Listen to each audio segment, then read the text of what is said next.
Dito nagtatapos ang masayang birthday ni Sir Henrik. May mga nakatulog sa inuman. Meron din nagtatag na ng higaan.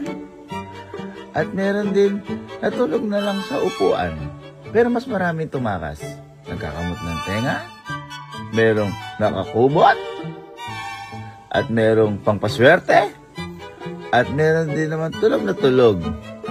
Kaya siya ay ginising ko na. Hige. At ito si Sir Henrik. Anong sabi mo? Ayun na si Emil, tutulog. Si Carlota nagising, pero tulog pa rin siya.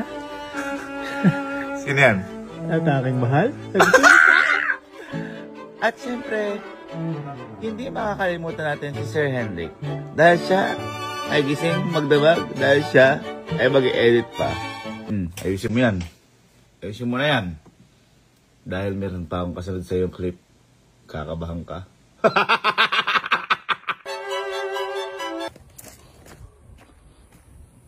Bakit, ma? Ano ba to? Sino may gawa na ito? Napakakalat. Birthday mo yan! Kuya, kayo nag-surprise sa akin.